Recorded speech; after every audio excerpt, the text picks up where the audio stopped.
Life sure has a twisted sense of humor. Here I am, Anna, just a regular gal, who somehow ended up in the middle of a family drama that could give soap operas a run for their money. Let me set the scene for you. It's a sunny Tuesday afternoon, and I'm in the kitchen, trying to figure out if the pasta sauce needs more basil or if I'm just procrastinating to avoid going back to the living room where David, my husband, is having a chat with his sister, Sarah. David and I have been married for a bit now. He's a great guy, really, but his first marriage was a bust. No kids, just a lot of arguments, I guess. Then there's me, with my 10-year-old whirlwind, Alex, from a chapter of my life I don't talk much about. David's family, though, they're a whole other story. Especially Sarah. She's like one of those characters from a TV show that you love to hate. Always smiling and sweet-talking when David's around, but turns into a venom-spitting serpent the second his back is turned. I decided the sauce was fine and braced myself to face the music. Walking into the living room, I caught the tail end of what Sarah was saying. And honestly, David, it's so generous of you to take Alex in like your own. Not many men would do that, Sarah cooed, her voice dripping with something sickly sweet. David, bless his heart, didn't pick up on the sarcasm. Well, Sarah, Alex is a great kid. And Anna, she's been amazing. We're a family. I forced a smile, stepping into the room. Speaking of family, how about we all sit down for dinner? It's almost ready. Sarah turned her syrupy smile to me. Oh, Anna, that sounds lovely. I was just telling David how lucky he is to have you. Yeah, luckiest man alive, I muttered under my breath as I turned back to the kitchen. As the evening wore on, dinner went as expected. Sarah praised my cooking, made a couple of not-so-subtle digs at how I've managed to settle in with David, and even threw in a couple of backhanded compliments for good measure. It wasn't until we were clearing the table that Sarah decided to show her true colors. David had excused himself to take a work call, and Alex was upstairs, doing whatever 10-year-olds do these days. It was just Sarah and me, a moment she clearly had been waiting for.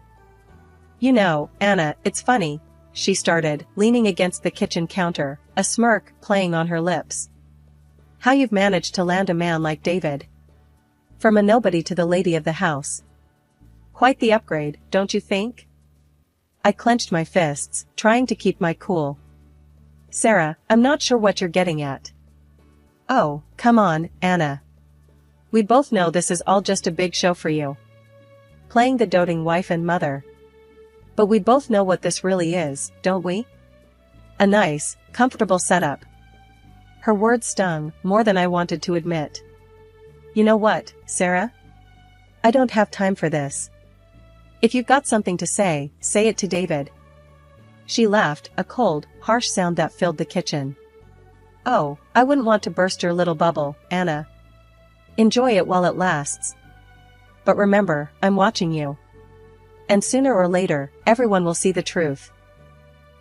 Who knew transitioning to a housewife would feel like stepping into a minefield, especially with Sarah lurking around every corner, eager to see me trip. David brought up the idea one evening, his tone hesitant, as if he was walking on eggshells. Anna, I've been thinking, he started, fiddling with his fork, not meeting my eyes. With the business taking off, I need more help. And I was wondering, maybe you could, step in? I looked up from my plate, surprised. You mean, leave my job? Work with you? Yeah. David finally looked up, his eyes hopeful. It's just, I trust you, Anna. And it could be good for us, for the family. What do you think? It wasn't an easy decision. I loved my job, the independence it gave me. But David was right. The family needed me, and deep down, I knew this was the right move. Okay. I sighed. Let's do it. For the family. It was another ordinary day, or so I thought, cleaning up after breakfast and planning my to-do list, when Sarah dropped by unannounced. Her visits were about as pleasant as a toothache, but today, she was on a whole other level.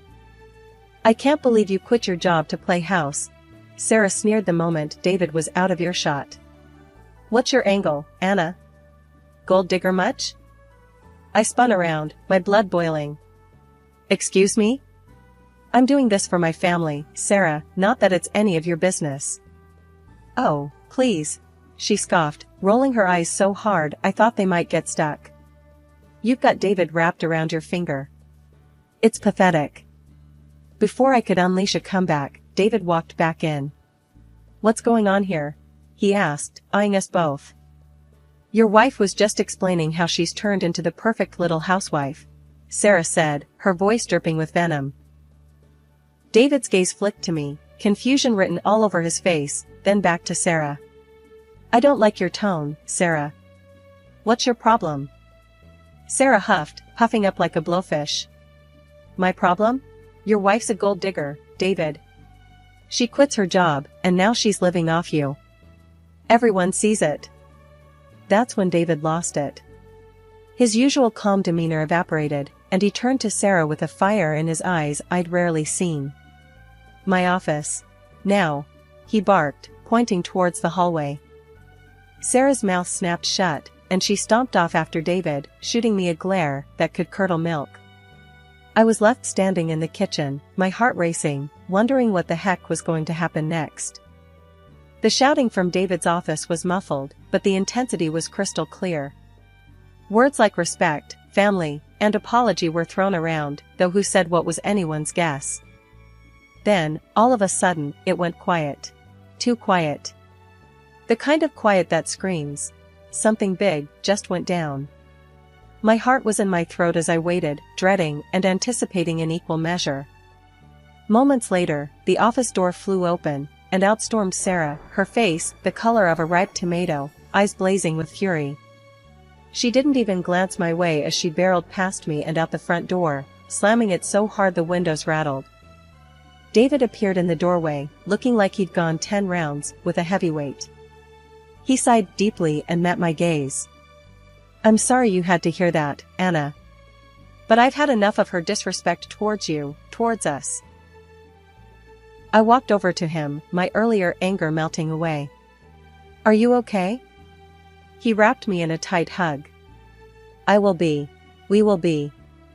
I had to make it clear to her that she can't treat you, or any of us, like that.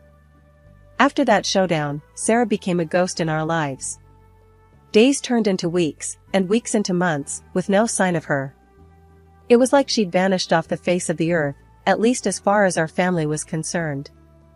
Adjusting to life as a housewife wasn't a walk in the park, but I managed to get the hang of it pretty quickly. Our house, once just a place to crash after a long day's work, turned into a well-oiled machine under my care. I also dipped my toes into David's world of financial investments. Turns out, I had a knack for it, probably more than I had initially thought. Between balancing the books and running the household, life was full, busy, and in a strange way, satisfying. David and I even started talking about taking a belated honeymoon. With all the hustle of his work, we never really got the chance to do something just for us after we got married. We should go somewhere, just the two of us. Anywhere you want, he'd say, wrapping his arms around me after dinner, a soft smile playing on his lips. Yeah? I'd respond, leaning back into his embrace. And leave all this? I'd gesture around to our home, the life we'd built. Who's gonna keep you from burning the house down trying to make toast? He'd chuckle, a deep, warm sound. Guess we'll have to take the risk. I'll learn to make toast if it means getting you alone for a week. It wasn't just us, though. David was a rock star with Alex. He'd taken to teaching him baseball, showing him the ropes, the right way to swing, the techniques that'd make a difference. I'd watch them from the kitchen window, tossing the ball back and forth, laughing and cheering. It was everything I'd hoped for when I dreamed of having a family. Then, just as we started to really settle into this idyll, life threw us a curveball. David, with all his vitality and plans for the future, was suddenly gone. Heart problems, they said. It was unexpected, a bolt from the blue that left us reeling. One day we're planning a honeymoon, and the next, I'm trying to figure out how to tell our son that his dad isn't coming home. The world didn't stop, though it felt like it should have. Life went on, painfully, inexorably. The big house felt emptier, the financial statements sat untouched on David's desk, and the baseball glove collected dust in the corner. In the silence that followed, I found myself talking to David as if he could hear me. "You left us too soon," I'd whisper, clutching his pillow close, trying to catch the scent of him that was already fading. "You promised me a honeymoon, you know. And toast, you promised toast." The day of David's funeral was a blur of sorrow and formalities. I was barely holding it together, grief gripping me so tight I found it hard to breathe. Through it all, Sarah was oddly detached, her mind clearly on matters other than mourning. She hadn't lifted a finger to help with any of the arrangements, leaving me to juggle everything on top of my own heartache. As the service commenced, the chapel was filled with those who knew David, distant relatives, colleagues, friends. They spoke highly of him, each anecdote and memory painting a picture of the man we all missed dearly. The respect and love they had for David was palpable, offering a sliver of comfort in the midst of pain. Then, as the eulogies wound down, Sarah made her move. It was like she couldn't stand the idea of not being the center of attention, even in grief. She pushed her way to the front, her eyes cold and calculating as she addressed the gathered crowd. "I need to make something clear," she began, her voice cutting through the solemn air. "Anna here, she's not one of us. She's always been about the money, playing the doting wife, but we all know the truth." Murmurs rippled through the room as Sarah's accusations flew. "She's nothing but a gold digger. Never loved my brother, only loved what he could give her. And let me tell you, she made my life hell, kept me away from my own brother, all to secure her spot as the sole heir." The audacity of her lies stole my breath. I stood there, frozen, as she painted me as the villain in her twisted narrative. "And I'll fight for what's rightfully mine," she declared with a venomous glare. "David's inheritance belongs to his real family, not some outsider and her unknown child." The room erupted into chaos, sides being taken, whispers growing louder. Yet, amidst the turmoil, a surprising number of faces turned to me with looks of sympathy and support. They knew David, and they knew us. They knew the truth. I was shell-shocked, the pain of Sarah's betrayal slicing through the fog of grief. It was one thing to deal with her underhanded comments and disdain in private, but to stand there, on the day we were supposed to say our final goodbyes to David, and listen to her spew such venom was unbearable. In that moment, I realized the depth of her malice. It wasn't just about not liking me or disapproving of our marriage. Sarah was willing to tear down everything David and I had built together, all for the sake of money and spite. The aftermath of David's funeral was a raw, gaping wound, made worse by Sarah's venom. I had tried to maintain a facade of strength for Alex's sake, but Sarah's relentless pursuit of what she deemed her rightful inheritance was a constant test of my resilience. Days trickled by, each one a challenge in keeping my composure and shielding Alex from the worst of it. Then, one afternoon, as Alex and I were sifting through a box of David's belongings, a mix of tears and laughter gracing our memories, Sarah stormed into our home like a tempest, her eyes wild with fury. "Explain this to me, Anna," she demanded, slamming a copy of the will onto the kitchen table where we sat. "Why does everything go to your son, while I, David's blood, get scraps?" I took a deep breath, steadying myself against the onslaught. "David made his wishes clear, Sarah. He wanted to make sure Alex and I were taken care of." "Bullshit," she spat, her face contorted in anger. "That kid isn't even his, not legally. David never adopted him. I'll drag this through every court until I get what's mine." Alex, eyes wide with confusion and fear, looked from Sarah to me, seeking reassurance. I squeezed his shoulder, a silent promise of protection. "Sarah," I began, my voice calm despite the storm raging inside me. "You're wrong. David didn't need to adopt Alex, because Alex is his biological son." Her tirade halted abruptly, words caught in her throat. "What?" The single word was a choked whisper, disbelief etching her features. "Yes," I continued, feeling a surge of defiant strength. "David is Alex's father. We never told anyone because we wanted to protect Alex from exactly this kind of ugliness." "Lies." Sarah's voice cracked, but the certainty behind her accusation wavered. "You're lying. Prove it."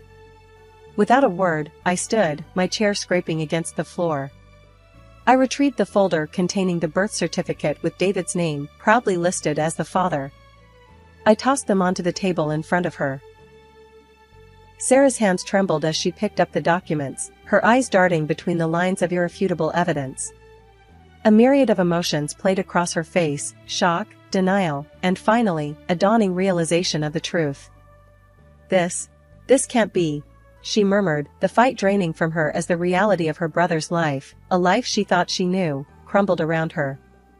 "It is," I said, firm but not unkind. "David loved Alex. He loved us. And his last wish was to see us taken care of. Can't you respect that?" Sarah looked up, her eyes meeting mine for the first time without malice. There was a vulnerability there I hadn't seen before. I need to think." Without another word, she stood, the documents clutched in her hand, and walked out, leaving a heavy silence in her wake. Alex, still clinging to my side, looked up at me with wide, questioning eyes. "Is she going to come back?" he asked, his voice small. "I don't know, sweetheart," I replied, pulling him into a hug. "But no matter what, we're going to be okay. We have each other, and that's what matters most." In the weeks following the confrontation, Sarah's determination to undermine my son's rightful inheritance only intensified. Her actions culminated in a legal battle that threatened to tear apart what little peace we had managed to find in our grief. She was adamant, claiming that I had somehow deceived David into believing Alex was his biological son, thus securing our financial future at her expense. Her allegations, steeped in bitterness, prompted a legal requirement for incontrovertible proof of paternity. The decision to proceed with a DNA test was not taken lightly. It felt like a violation, a final indignity that David's memory did not deserve. Yet, it was a necessary step to protect Alex's future and affirm his rightful place as David's son. The process was clinical, impersonal, but underpinning it all was a simmering tension, a silent battle between truth and resentment. On the day the results were due, Sarah and I found ourselves seated across from each other in the sterile environment of the lawyer's office, a gulf of unspoken recriminations between us. "You're sure you want to do this?" I asked, breaking the silence. My voice was steady, but inside, a storm of emotions raged. Sarah's response was a terse nod, her lips a thin line. "Let's just get this over with," she said, her voice laced with a defiance that belied her nervousness. The lawyer, a neutral party in this familial discord, opened the envelope with a solemnity that matched the gravity of the situation. He scanned the document, then looked up, meeting my gaze first, then Sarah's. "The results are conclusive," he began, his tone measured. "The DNA analysis confirms with a high degree of certainty that Alex is indeed David's biological son. This makes him the rightful heir to David's estate, in accordance with the will." The words hung in the air, a definitive end to Sarah's campaign of doubt. I felt a weight lift off my shoulders, a vindication for David, for Alex, and for the truth we had always known. Sarah, for her part, sat frozen, the color draining from her face as the implications of the results sank in. The fight, the anger, the relentless pursuit of what she believed was hers by right, all of it crumbled in the face of undeniable truth. "This, I didn't," she stammered, her facade of certainty shattering. "You see, Sarah, Alex was always David's priority. He loved him as his own, because he was his own. This battle, this pain you put us through, it was never necessary." Sarah looked away, her eyes brimming with tears that refused to fall. The lawyer, sensing the emotional turmoil, tactfully suggested we might need a moment. As the office door clicked shut behind him, leaving us in an uneasy truce, I reached across the chasm of our shared grief. "Sarah, it's time to put this behind us. For David's sake, for Alex's. We can't change the past, but we can decide where we go from here." But she refused to put up with it. "You're going to regret this," she screamed and ran out of the office, slamming the door loudly at the last.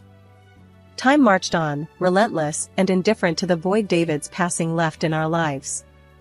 Alex and we did our best to keep his memory alive, to honor him in our daily routines. Then, through the grapevine, snippets of Sarah's current predicament began to reach me. The whispers painted a grim picture. Sarah, it seemed, had found herself in a financial quagmire. She'd always had a taste for the finer things, a lifestyle that her means couldn't quite support. David's death and the subsequent inheritance saga seemed to have pushed her over the edge into a reckless spree of loans and lavish spending. She really thought she'd get everything, huh? My neighbor, Mrs. Thompson, mentioned offhand one afternoon as we chatted over the fence. Now, I hear she's dodging calls left and right, creditors breathing down her neck. I sighed, pinching the bridge of my nose. Yeah, seems like it. Hard to believe she thought luxury bags were worth all this mess. Mrs. Thompson clicked her tongue in disapproval. Pride and greed, dear. They make people do foolish things. Shame, really. Your David, God rest his soul, was never one for such nonsense.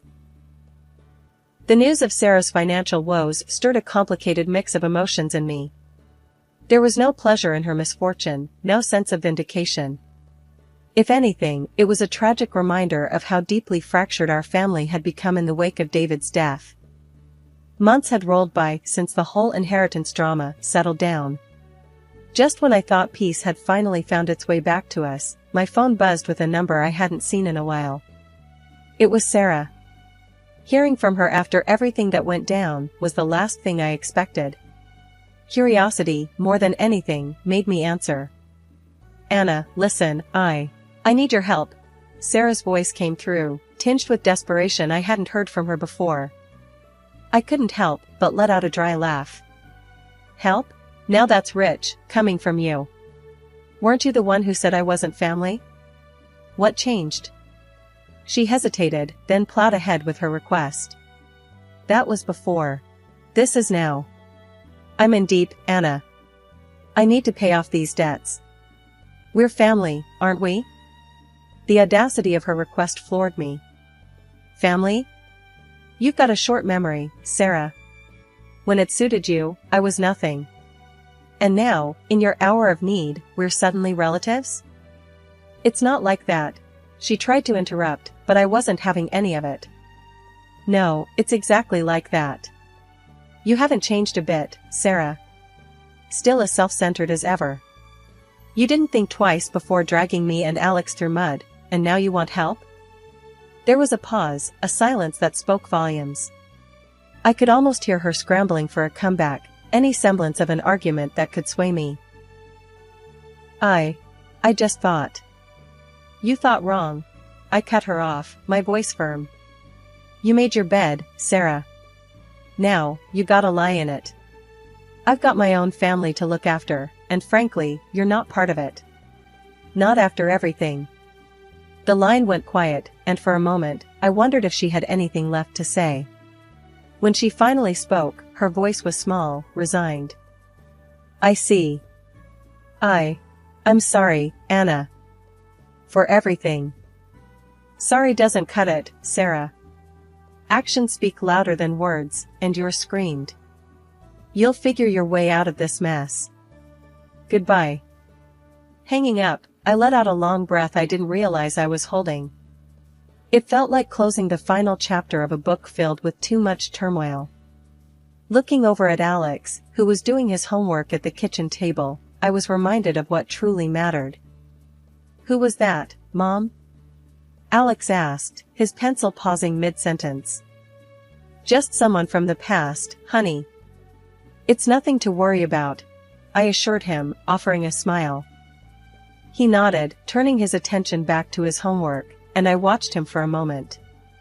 This was my world now, my priority. The drama, the fights, the endless cycle of resentment with Sarah, it was all behind us.